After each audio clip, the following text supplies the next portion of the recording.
vou falar sobre uma família diaconal, ou uma família que serve ao Senhor. Amém? Diz assim o texto: porém, se vos parece mal servir ao Senhor, escolhei hoje a quem sirvais, se aos deuses a quem serviram vossos pais, que estavam da além do Eufrates, ou aos deuses dos amorreus em cuja terra habitais. Eu e minha casa serviremos ao Senhor. Repete comigo: eu e minha casa serviremos ao Senhor. Deixa eu te dizer uma coisa, essa frase bíblica que você conhece, que eu conheço, que nós conhecemos, essa frase parece chavão, mas não é.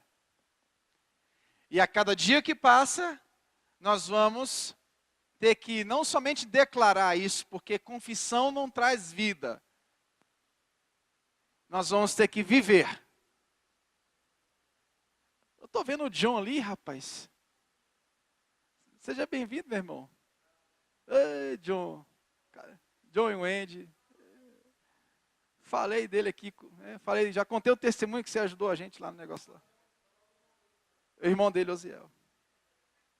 Família linda, o John. Então, você e eu vamos ter que não somente declarar isso. Declarar é confissão positiva. Declarar não vai trazer para você, de fato, algo que você precisa viver. O negócio é viver, colocar em prática isso. Eu e minha casa serviremos ao Senhor. Nós vamos repetir isso. Mas não é pelo fato de nós repetirmos isso que nós vamos viver isso. Nós vamos falar isso, mas vamos colocar em prática isso. Amém? Pode se assentar. Glórias a Deus, aleluia, Senhor.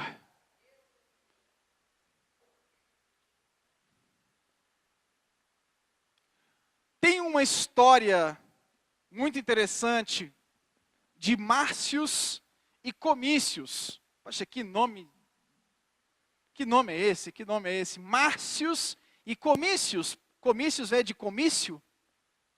Márcios pergunta a Comícios qual era a posição do inimigo no campo de batalha e onde essas tropas estavam mais aguerridas. E Comícios deu as explicações, disse: olha, onde os campos estão mais fortes é naquela direção. E Márcios respondeu para ele: pois é lá que eu quero estar.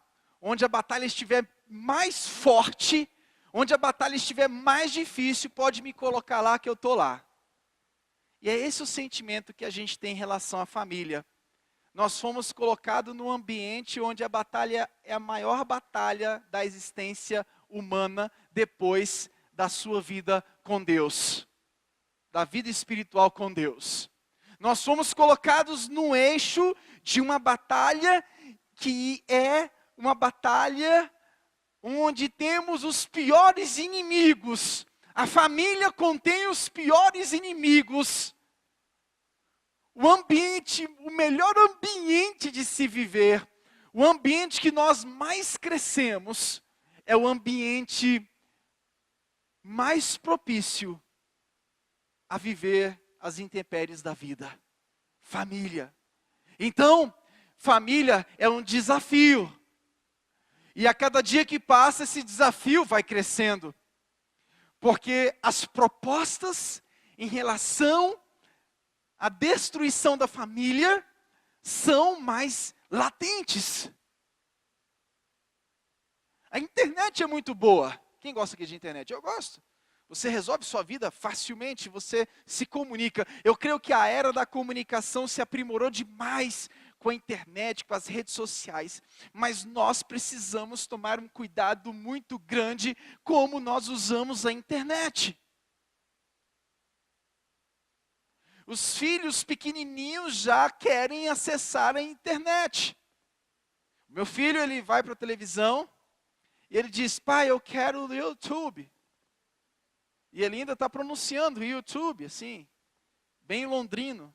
YouTube. E ele já conhece tudo, ele vai no meu celular e entra aqui, vai ali, coisa e tal. Eu fico assustado. Então nós estamos vivendo num momento muito bom, comunicativo, mas nós temos que perceber que por trás disso, a velocidade da influência do mal também cresceu. A facilidade de acesso, as pessoas têm acesso muito fácil, aquilo que vai te trazer coisas boas, mas as pessoas também têm acesso muito fácil em relação às coisas que não são boas. Então, o mundo está à sua disposição.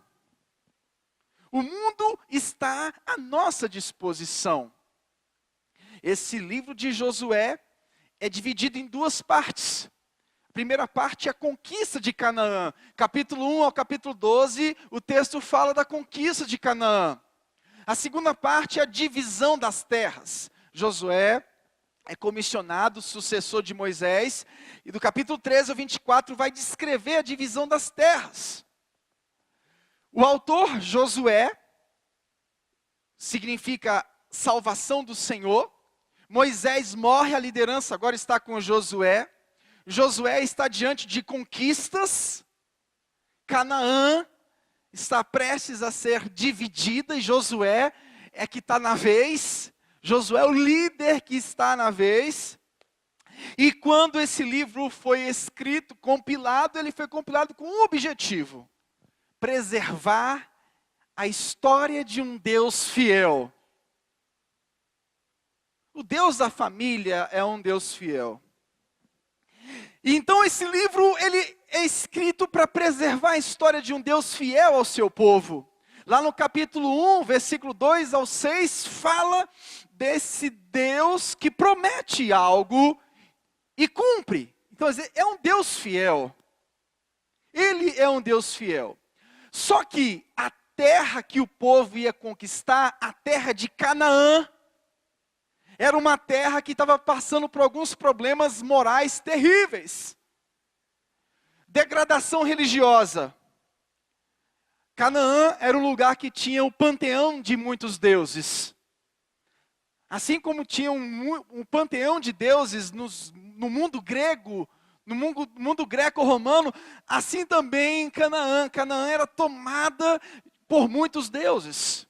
Tinha o deus El, o deus principal, que era um deus sensual, um deus sórdico e um deus sanguinário. Então Canaã tinha um deus principal. Esse deus principal de Canaã era um cara nojento. Nojento, sórdico, sensual. A sensualidade era algo marcante em Canaã. E era esse lugar que Josué estava pisando na planta dos pés dele com o povo de Israel. Preste atenção para você entender o texto, lá na frente. A cultura de Canaã era uma cultura corrompida. Existia em Canaã uma adoração demoníaca ao sexo e aos ídolos de guerra. Deixa eu falar aqui um pouco. Eu não estou estigmatizando o pecado, não. Mas deixa eu te falar uma coisa sobre o sexo. Sexo é bom, mas dentro de casa. Eu vi uma frase esses dias que diz que o sexo seguro é aquele que você faz com a sua esposa. O máximo que pode acontecer é ela engravidar.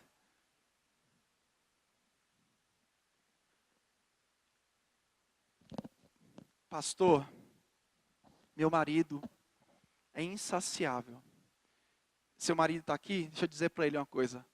Cure essa sua insaciabilidade. Isso não é normal. Sexo não pode ser doença na vida de ninguém. Se o sexo virou doença na sua vida, está na hora de você se submeter a Deus e colocar isso diante do Senhor. Quem gosta de sexo aqui, levante a mão. Glória a Deus. Todo mundo levantou a mão.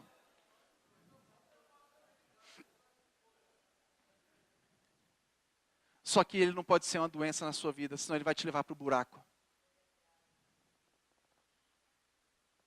Nós precisamos ser tratados nisso. Porque não é estigmatizando isso, mas parece que isso é o que leva o cara, o ser humano, biblicamente falando, o histórico bíblico parece que bate nisso muitas vezes. Idolatria e essas questões de imoralidade precisam ser tratadas. Canaã era um ambiente promíscuo, adoração ao sexo, é o que tinha em Canaã. E esse lugar que o povo que Deus estava escolhendo, estava pisando. Os templos de Canaã eram centros de vício. Sabe o que existia em Canaã também? As crianças eram queimadas vivas nos altares. Pô, não tinha um lugar melhor para Deus colocar o povo dele, não? As crianças sendo queimadas vivas lá em Canaã. E a promessa de Deus era Canaã para o povo. A promessa de Deus era entregar Canaã. Por quê? Porque Israel seria o governo, teria o governo espiritual de Deus. Deus governaria Israel tanto do ponto de vista espiritual quanto civil. Deus diz, vai, vocês vão conquistar aquela terra. E lá vocês vão dividir e eu vou ser o governo espiritual e civil de vocês. O governo seria teocrático. Deus mandando em tudo, aí resolve. Você, pastor, como é que a gente resolve o problema do país? Bom, no Antigo Testamento o governo era teocrático. A esperança da igreja é o governo teocrático de Deus, mas não é agora, é depois da vinda de Jesus. Agora a gente vai ter que conviver com democracia, em outros países vão conviver com a monarquia, outros vão conviver com o parlamentarismo, enfim. Mas o governo teocrático de Deus é uma promessa para a igreja do Senhor no futuro. É uma promessa do Senhor no futuro para as nossas vidas. O texto fala de duas opções. No versículo 24, versículo 15 do capítulo 24. Ou servir a Deus, ou aos outros deuses dos outros povos. Mas ambos, never, jamais. Não tem como servir dois deuses. O pacto que foi feito com Abraão deveria ser mantido. A lealdade seria o meio de vencer a batalha, as armadilhas e os ardis. O povo estava entrando numa terra que tinha muito paganismo, que tinha muita idolatria. Então, no final do texto, vem Josué e diz, olha, nós vamos ter que escolher. Josué poderia muito bem ter falado logo no início, né? Gente, é o seguinte, nós vamos conquistar Canaã. Canaã está aí diante de nós. Nós vamos dividir Canaã. Mas é o seguinte, vamos escolher logo agora a quem nós vamos servir. Mas Josué deixa para falar isso no final. Por quê? No final eu respondo. Tá bom? O povo tinha duas opções. Servir a Deus ou servir aos outros deuses que são falsos deuses. E esse texto, com o título Uma Família Diaconal, vou extrair aqui 4 lições para nossa edificação. Amém? Primeira, uma família diaconal vive seus confrontos diários sob a ótica divina. Você acha que a família de Josué estava entrando numa terra complicada, e os confrontos que eles viviam não eram diários? Sim, os mais terríveis que você pode pensar. Eles tinham que conviver com os resquícios de tudo que é porcaria. Porque a terra foi conquistada, mas tinham ambientes ainda que se tornaram promíscuos. E a cultura não muda de uma noite para o dia. A cultura não muda da noite para o dia. Então, esse texto nos ensina, essa jornada aqui de Josué nos ensina que uma família que serve a Deus, ela vive os seus confrontos diários sob a ótica divina. Não tem como a gente ser abduzido daqui. O povo chega em Canaã, uma terra complicada, é como se eu e você estivesse aqui nesse mundo, numa terra complicada, que está muito pior que Canaã. E como nós vamos viver nessa terra complicada? Como nós vamos estabelecer? Nós vamos ter confrontos diários, mas nosso ponto de vista será o divino. O nosso ponto de vista será do Senhor. A ótica, o óculos que nós vamos colocar é o óculos da palavra de Deus. Porque você vai precisar de um óculos para viver. Você vai precisar de um ponto de vista. Você já segue os seus pontos de vista ideológicos, profissionais, estudantis. E você tem que ter um ponto de vista de fé. O ponto de vista de fé é a verdade da palavra de Deus. Um grupo de pensadores conversavam quando surgiu a pergunta: qual é a maior coisa a respeito do homem? Um respondeu assim: é a capacidade de pensar. É aquele grupo de pensadores, na Grécia tinha muito isso.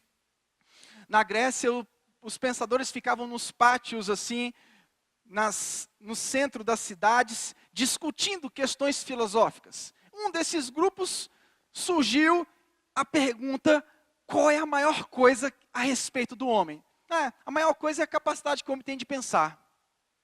O segundo veio e respondeu: não, a maior coisa é a capacidade que o homem tem de decidir. O terceiro veio e disse: não, a maior coisa do homem é a capacidade, é o poder que ele tem, o poder da vontade. E o quarto veio e disse: a maior coisa que nós podemos falar a respeito do homem é a capacidade que ele tem de participar de uma luta moral. É a capacidade que ele tem de participar de uma luta moral. Entenda uma coisa, para a gente viver a vida cristã, nós temos que entender que a capacidade de participação de uma luta moral faz parte da nossa vida o tempo inteiro. Não tem como fugir disso. Se nós fugirmos disso, nós vamos cair na desgraça de uma vida liberal, onde pode tudo, onde nós podemos fazer tudo, pensar de todas as formas. Eu estava vendo a reportagem, um testemunho, aquele The Love School, que passa todo sábado de manhã. Eu acho que é o único programa que eu gosto da Record. Acho que aquele programa ali ele tem até ajudado muita gente. E ele falando de um casal contando o seu testemunho de restauração, mas ao mesmo tempo falando da desgraça que aquele casal viveu. Vamos lá. Aquele casal, eles só conseguiam ter prazer ao colocar um filme pornográfico. A vida sexual, conjugal, realmente, no início, ela é uma coisa. Com o passar do tempo, ela muda. Você não consegue sentir a mesma coisa desde quando você sentiu no início. O início era novidade. Aquela coisinha lindinha que você diz: vou te pegar, minha amiga. Ou vou te pegar, meu amigo. Está chegando o dia do nosso casamento e agora você está perdida. Realmente, né? Graças a Deus, estava perdida nos colos de um homem. Mas isso passa. Isso passa. E a tentação do casal de procurar coisas para apimentar a relação, esse casal relatou. Falaram lá: olha, a gente começou a procurar pornografia, a gente só sentia prazer na relação com pornografia. Sabe o que aconteceu? Você sabe onde esse casal foi parar? Swing, troca de casais. Deixa eu te dizer uma coisa. Se tiver qualquer coisa de pornografia da sua vida, fuja disso. Porque um abismo chama outro abismo. Eu fico admirado como um homem coloca a sua própria mulher para assistir filmes pornográficos. Coloca a mulher para assistir o cara lá. Tua mulher tem que ver somente o seu. O seu marido tem que ver somente... Eu não consigo encarar isso. Como é que um casal consegue se submeter a um sexo grupal? Perversão chama perversão. Se livra disso. Nunca deixe que essas coisas faça parte do seu relacionamento. Sexo é uma coisa que tem que ser vivida com saúde. Sexo saudável é aquele que você faz com o seu cônjuge de forma saudável, de forma, sabe?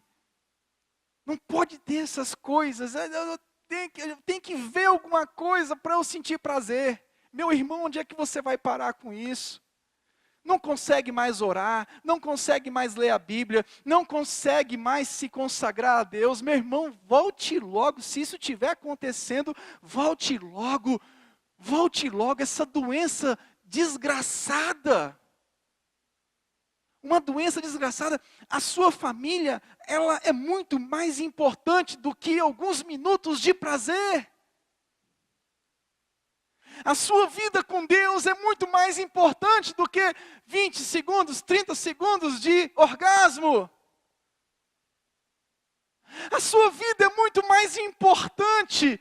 A sua esposa é muito mais importante do que uma mulher que se projeta na sua cabeça que você não pode ter. Você não pode ter porque ela não é sua e você já tem a sua. Você não pode ter aquele homem porque ele não é seu e você já tem o seu.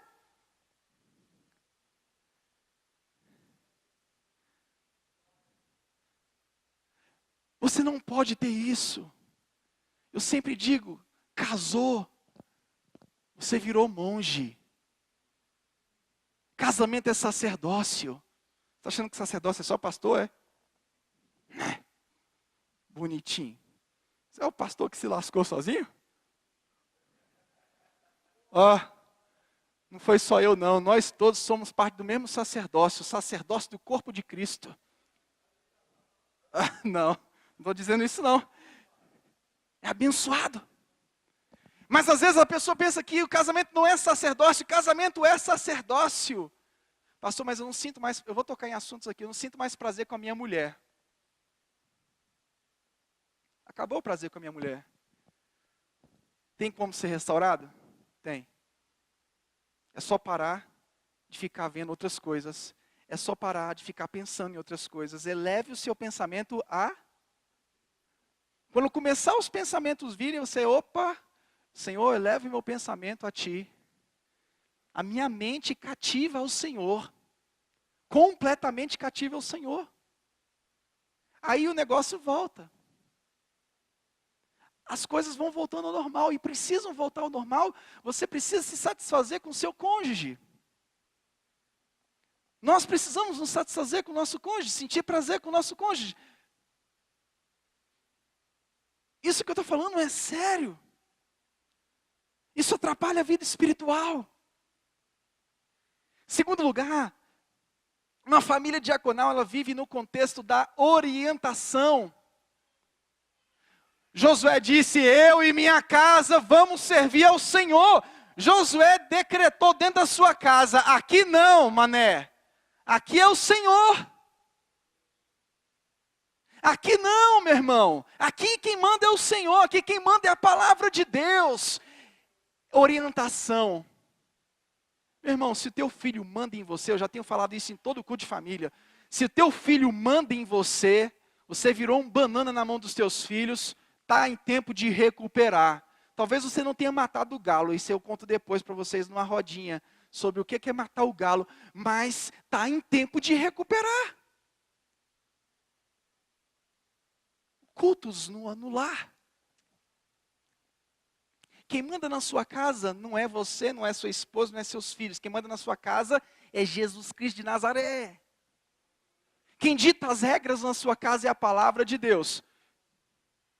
Quem dita as regras da nossa vida é essa palavra de Deus. O segundo ponto que a gente quer extrair é viver no contexto de orientação. Para que pelo menos as duas opções fiquem claras. Josué disse, a quem vocês vão servir? Aos deuses estranhos ou ao Deus, ao nosso Deus? Quando você orienta os seus filhos, a sua família, pelo menos você diz para eles, tem duas opções. Mas a falta de orientação é terrível. Orientar os filhos em relação ao que eles podem assistir. Filho é assim, tem uma fase da criança que as questões de toque se tornam muito visíveis. Toque. Vocês têm filhos, sabem disso. Criança tem a fase de toque. Que quer tocar em tudo. Inclusive onde não deve. Pai tem que orientar. Pai e mãe têm que orientar os seus filhos. Meu filho não pode fazer isso. Meu filho, não deixe ninguém tocar aí. Orientar. A orientação é fundamental. Como é importante a orientação? Se for menina, também, às vezes o pai fica constrangido de orientar, porque é menina. Senta o pai e mãe e orienta. É melhor você orientar do que o mundo orientar. É melhor você falar do que o mundo ditar. É melhor você ditar as regras do que o mundo fazer isso por você. A orientação é importante. Uma família diaconal, ela vive no contexto da orientação. Uma vez eu ouvi uma mãe dizendo, não, meu filho quando crescer, uma mãe cristã, pasmem. Uma mãe cristã disse assim, não, lá em casa é o seguinte, quando os meus filhos crescerem, eles vão decidir o que eles querem. Que conversa fiada. Quando os meus filhos crescerem, eles vão decidir o caminho que eles vão levar. Mas enquanto eles estiverem dentro da minha casa, eu que vou decidir o que eles querem. Você acha que isso aqui é... Eu estou falando da onde? Bíblia. Josué disse, eu e minha casa. Josué decidiu, eu e minha casa vamos servir ao Senhor. E acabou. Acabou. Não tem conversa fiada.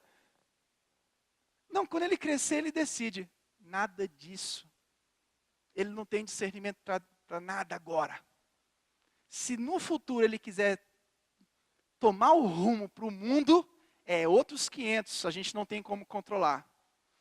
Mas enquanto esse menino, essa menina estiver comendo do nosso prato, estiver debaixo do nosso teto, eu e minha casa serviremos ao Senhor. Eu que vou decidir, não é ele não. Ai, mas eu acho que é uma afronta, eu acho que é roubar a liberdade da pessoa, forçar a fazer um culto, é? E o mundo pergunta quando ele quer entrar na vida das pessoas? O mundo pergunta, as drogas perguntam quando quer entrar na vida dos filhos? O mundo pergunta, o mundo te dá algum direito, pelo menos, de dizer não? O mundo chega e invade. O mundo chega e invade, o mundo chega e assola, o mundo chega dando bicuda. E faz o que ele quer. Vamos orientar. Esses dias eu fui com a Gisele, antes da gente ter filho, numa palestra sobre pedofilia. É importante se orientar acerca da pedofilia. Como eu vi dicas, ouvi coisas, foi até o Magno Malta, que na época ele estava muito envolvido com essas comissões, e ele mostrou algumas imagens, eu falei, caramba, que coisa chocante, que coisa horrível, que dá vontade de pegar no pescoço e falar, por que você fez isso com essa criança? Mas você tem que ser orientado. Nós precisamos de orientação. Eu quero aprender a contar história para a criança. Eu até conversei com um colega meu, ele falou, tem uma revista que ela vai te dar toda a dinâmica para você contar histórias para criança. Eu quero comprar, eu até vou ligar para ele amanhã, cara, onde é que eu compro? Que ontem eu fui contar uma história para o Otávio, ele, não papai, deixa a mamãe. E tal, eu fiquei preocupado, eu falei, caramba, eu quero aprender a contar história para o meu filho, porque eu que tenho que discipular meu filho. Eu conto história para ele, mas daquele jeito, né, ó, meu filho, bem teológico, ó, e ele não entende nada. Eu tento simplificar o processo, mas aí ele quer a mamãe contando. De vez em quando ele diz, não papai, conta aí essa historinha aí. Eu quero aprender a contar história.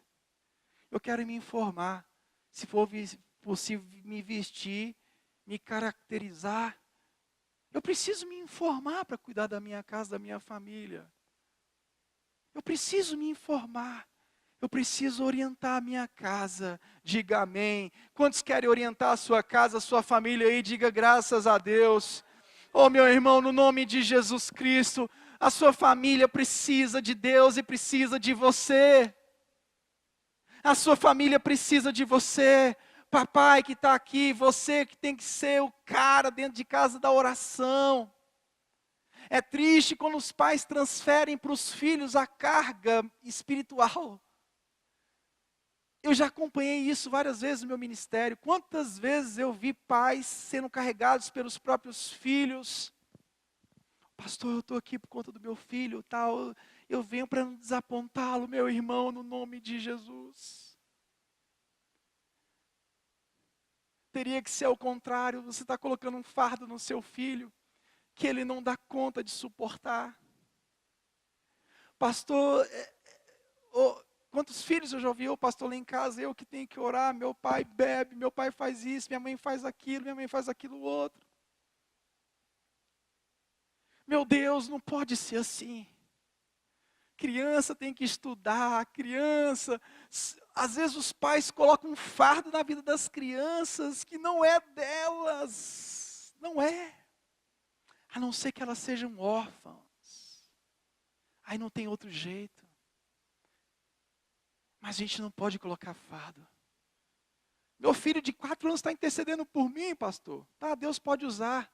Mas a figura do seu filho não é de interceder, não é de intercessor. Esse negócio de intercessão, esse negócio é pesado, não é fácil assim. Uma vez eu vi um cara falando, esse aí é o nosso intercessor. Eu falei, misericórdia. Ele não sabe se intercede ou se puxa carrinho. Ele não sabe se ora. Eu vi uma criança, uma mãe que estava com obesidade, ela estava com 200 quilos. E o pai abandonou a família por conta disso, por conta dessa obesidade mórbida. E uma criança praticamente virou o babá da sua mãe. Porque a mãe não conseguia mais levantar, a mãe não conseguia mais cozinhar. Então era a filha que fazia tudo. E quando um programa de televisão chegou lá e conseguiu colocar ela para fazer uma cirurgia, o programa de televisão voltou lá. E aquela criança estava tão feliz com seus materiais escolares. E ela disse a seguinte coisa para o repórter: graças a Deus que minha mãe emagreceu 70, 80, 90 quilos, não sei. Hoje eu posso brincar. Hoje eu posso pegar uma boneca e pentear uma boneca. Hoje eu posso ir para a escola, porque eu não podia nem estudar, porque eu tinha que cuidar da minha mãe. Eu tinha que cuidar da minha mãe. Aquela criança teve o prazer de comprar os primeiros caderninhos e encapar. Não tem aquele negócio de criança que vai na papelaria, compra, e o pai compra lá um papel contate, e a criança chega em casa, encapa o caderno, bota lá o nomezinho dela no caderno. Essa criança nem isso conseguia fazer. Porque a infância dela foi roubada. A infância dela foi roubada.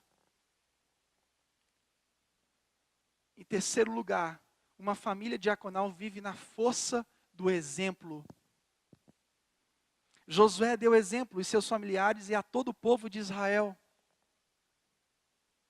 Uma família diaconal vive na força do exemplo. Como nós erramos na frente dos nossos filhos? Eu digo que os nossos maiores erros são na frente dos nossos filhos. E nós precisamos corrigir esses erros. Porque tudo que o nosso filho vê, tudo que os nossos filhos nos vê fazendo, ele vai fazer também. Os nossos filhos são a nossa cópia. Eles são a nossa cópia. Se você não pede por favor, o seu filho não vai pedir por favor. Se você não fala obrigado, o seu filho não vai dizer obrigado. Se você chega em casa e não diz boa noite, meus filhos, os seus filhos também vão criar esse hábito. E outras coisas mais. Então eu e você, nós precisamos nos arrepender em relação à força do exemplo dentro de casa. Dentro de casa. Esses dias a Gisele me chamou a atenção: amor, se o Otávio estiver comendo no sofá, ele vai fazer o mesmo. Eu falei, então vou ter que mudar. Porque o que todo homem gosta é de se esparramar no sofá.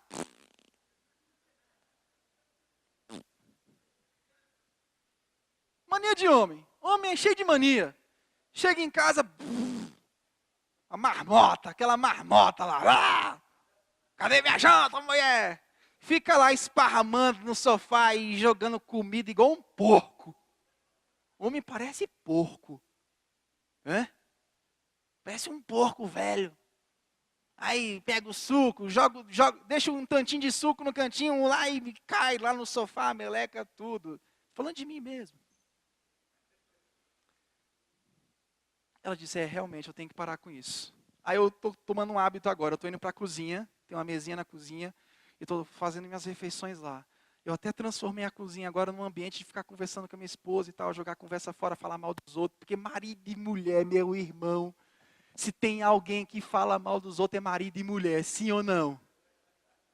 Marido e mulher já perdeu os assuntos, não tem mais, já discutiu a relação, já falou mal da sogra, já falou mal dos cunhados, e cunhada a gente fala mal mesmo. Acabaram-se os assuntos e restou uma coisa, falar mal dos outros. A cozinha é um lugar gostoso para falar mal dos outros. E casal também ama falar mal dos outros, é quando vai dormir, antes de dormir. Se não fizer nenhuma besteirinha, o casal vai falar mal dos outros. Amor, você viu fulano? Que coisa chata aquilo. Nossa, pelo amor de Deus, amor, que é aquilo? Que fulano sem tipo. Né? Meu Deus, como é que fulano é sem tipo daquele jeito, lá na mesa com fulano lá e tal. Que casal vai para casamento. Volta, no carro já é falando mal da festa. Sim ou não? Sim ou não? Sim ou não? Já volta para casa falando mal da festa. Mas que bolo ruim. Nossa, mas o garçom não passava na nossa mesa lá, não tinha, meu Deus do céu. Então casal é isso aí. É isso aí. Se for diferente, não é casal. Se for diferente, não é casal, é primo. O desafio deveria ser feito no início, mas foi feito no final. Por quê? Porque aquele povo de Israel tinha que entender que mais difícil do que entrar na terra era permanecer. Por que Josué faz o desafio ao final da conquista? Josué poderia muito bem fazer o desafio no início. Gente, nós vamos entrar numa terra de Canaã, e vocês escolham logo agora, quem vocês vão servir? Ao Deus, ao nosso Deus ou aos deuses estranhos? Mas Josué espera conquistar, dividir as terras para arrematar. Você sabe por quê? Porque o desafio de servir a Deus não é quando você está precisando de crescer na vida. Porque quando a gente precisa de crescer na vida, a gente serve mesmo. Senhor, Tu és o meu Deus. Eu vou ser o Teu servo. Eu vou ser o Teu Senhor. É praticamente isso. Eu vou ser o Teu Senhor, né? Porque eu vou dar ordens. O desafio da vida é quando você conquistar os seus objetivos, continuar servindo ao Senhor. O difícil não é conquistar. Muitos já conquistaram. O difícil é permanecer.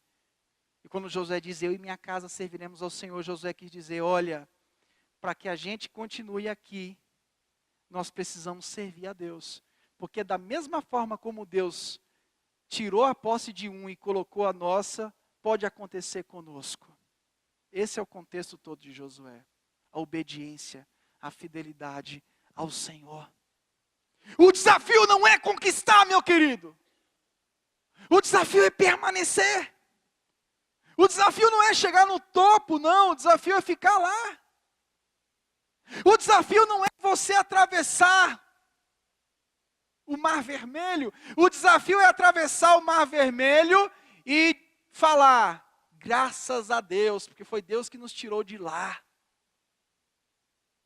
O desafio não é conquistar, o desafio é colocar a nossa vida em ações de graça, dizendo, Senhor, muito obrigado por o Senhor ter me feito isso. O desafio da família não é formar a família. Formar a família é muito fácil. Formar a família é a coisa mais fácil do mundo. É tanto que uma vez eu vi um jovem com 16 anos, com a aliança na mão, falei, que é isso, meu filho? Casei.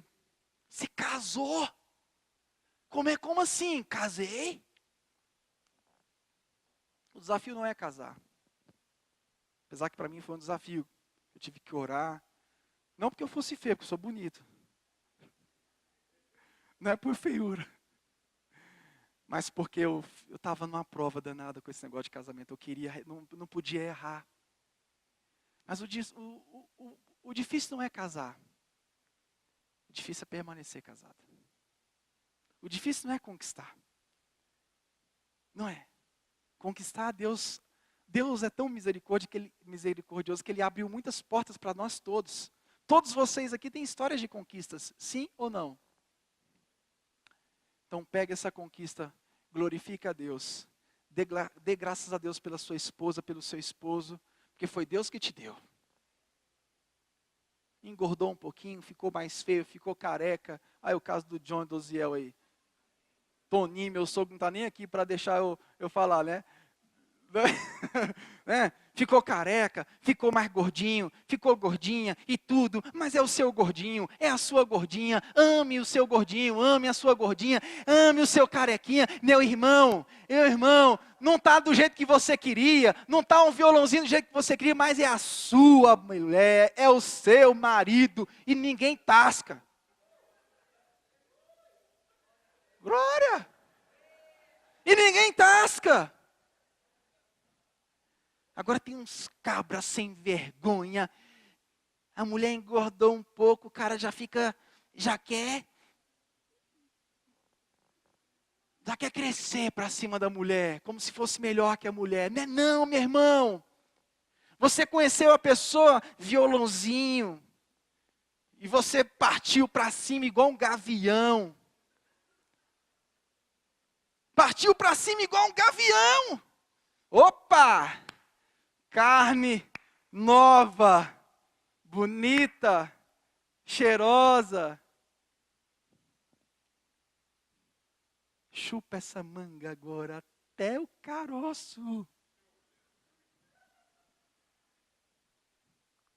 Honre. Agora, o desafio do casamento é honrar. É honrar. Aquela carninha já não é mais aquele sucesso todo. Você já provou, já se lambuzou, não há mais novidade. Agora chegou o desafio de amar. Agora chegou o desafio de amar. Agora chegou o desafio de cuidar. Eu lembro do pastor Darcy Guilherme, a esposa dele, meu Deus, que testemunha. A esposa dele teve um problema, que aquela mulher passou 7 anos babando. E aquele homem largou a igreja para cuidar da mulher. Ele comprou uma doblô e disse, igreja, infelizmente não vou mais ficar pastoreando vocês, que agora eu vou ter que cuidar da minha mulher. E aquele homem cuidou daquela mulher por 7 anos. Que exemplo. Por isso que eu bato continência para o pastor Darcy Guilherme. O pessoal fala assim, pastor, você fica... Pastor Darcy Guilherme. Não, rapaz, eu bato continência mesmo. Eu chego e digo, pastor, meu pastor, vem cá, eu abraço ele é gordinho assim, eu abraço ele, pego no cabelo dele, beijo o cabelo dele, porque foi exemplo, meu Deus do céu. Aquele homem ficou 7 anos cuidando da irmã Normândia. Eu lembro dele chegar nos lugares, tirando a cadeira de roda dela. Esses dias eu falei para minha esposa, essas cuecas, desculpe, eu vou usar um termo aqui, essas cuecas freadas e tudo. Digo, mulher, tu vai ter que cuidar de mim, ou eu vou ter que cuidar de você. Então vamos nos cuidar aqui agora.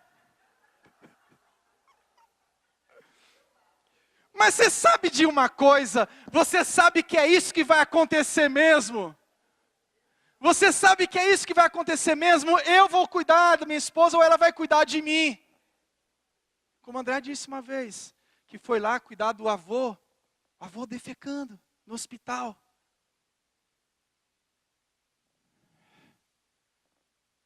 Amar quando tudo é bonitinho é fácil. Desfilar é a coisa mais linda do mundo. ficar analisando o conteúdo da... Oh, maravilha, minha mulher, como é que é, rapaz, minha mulher. Quero ver amanhã. O negócio é amanhã. Vamos ser treinados hoje, meu irmão. Vamos ser treinados hoje.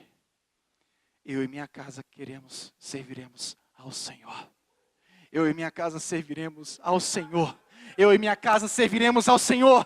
Que o Espírito Santo coloque amor no seu coração pela sua família. Que o Espírito Santo tire esse amor mundano que você tem. Essas paixões, essas projeções. Você sabe o que é que acontece nos casamentos? Com o passar do tempo, os cônjuges começam a projetar em outro aquilo que falta no seu.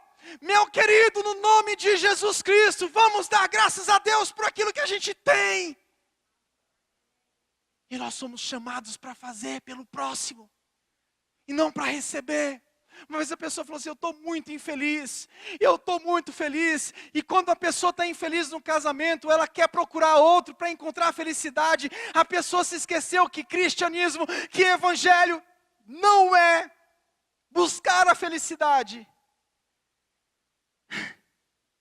Evangelho não é buscar a felicidade. Evangelho é fazer o outro feliz.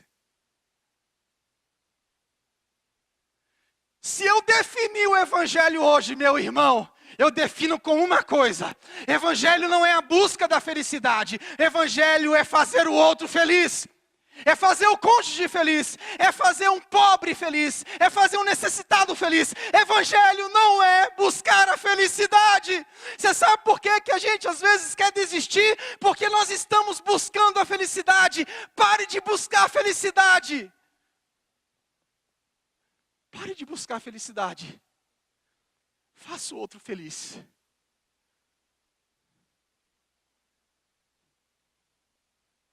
Faça o outro feliz. Pastor, quantas vezes eu já ouvi, eu quero ser feliz.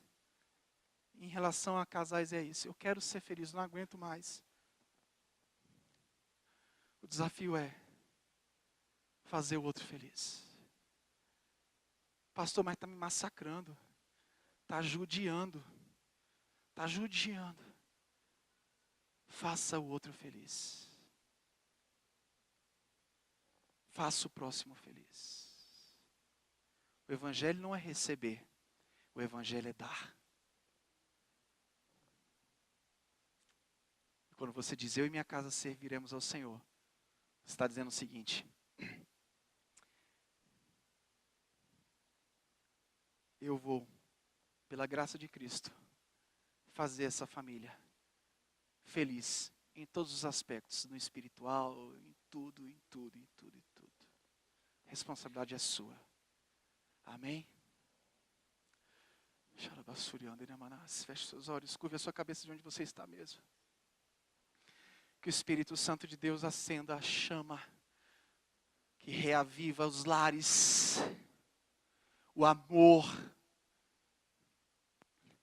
que os desejos sejam mútuos, não sejam transferidos para terceiros, que o Senhor restaure a família, restaure o lar, restaure a sua casa, que tudo que é porcaria saia da sua casa no nome de Jesus. Fique em pé agora. Tudo aquilo que não presta, tudo aquilo que tem trazido prejuízos na sua vida, saia em nome de Jesus Cristo, meu irmão. Que isso seja eliminado da sua vida, porque você é família de Deus, você é família do Senhor, você não é família do mundo, a sua família não é do diabo, a sua família não é escrava de Satanás, a sua família é do Senhor, a sua casa é do Senhor. Se eu não estou conseguindo ser feliz, eu vou dar um jeito de fazer minha família ser feliz. Oh Espírito Santo de Deus, ore comigo, querido, que o Senhor faça algo diferente sobre nós. Restaura, Senhor, os lares. Restaura, Pai, no nome de Jesus Cristo, nós te clamamos agora. que a tua presença preciosa seja derramada sobre os nossos lares, Senhor, que a tua paz reine no nosso lar, que a alegria do Senhor reine na nossa casa, que ao entrarmos dentro de casa, a presença do Senhor seja visível nas nossas vidas, que os nossos filhos, ao verem nós entrarmos dentro do nosso lar, sintam prazer de nos ver, sintam prazer de nos ver, sintam prazer de nos ver, que nós sintamos prazer de voltar para casa, e mesmo se não sentirmos, nós vamos ser o motivo dos outros sentirem prazer. Pastor, eu saio de casa, mas não dá vontade de voltar. Não dá vontade de voltar.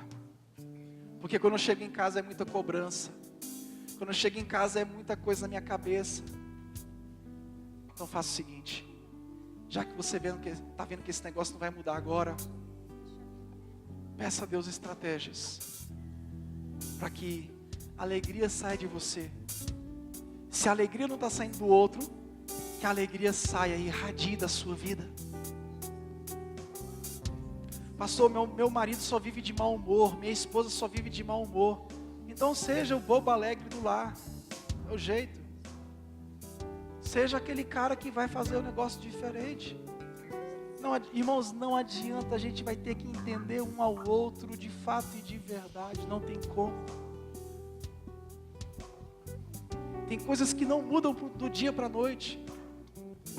E seria muita loucura minha de falar para você que o seu cônjuge vai mudar hoje, agora, porque ouviu essa palavra. Tem coisas que não mudam da noite para o dia. Tem coisas que você vai suportar do seu cônjuge por toda uma vida. Você vai ter que aprender a lidar com ele ou com ela. Oxalá que mude antes de uma vida inteira. Oxalá que mude antes de uma vida inteira. Tomara que não tenha que passar 30 anos para que um e outro mude. Mas se passar esses 30 anos e não mudar, o que você vai fazer? Você vai procurar outra família? Outro lar?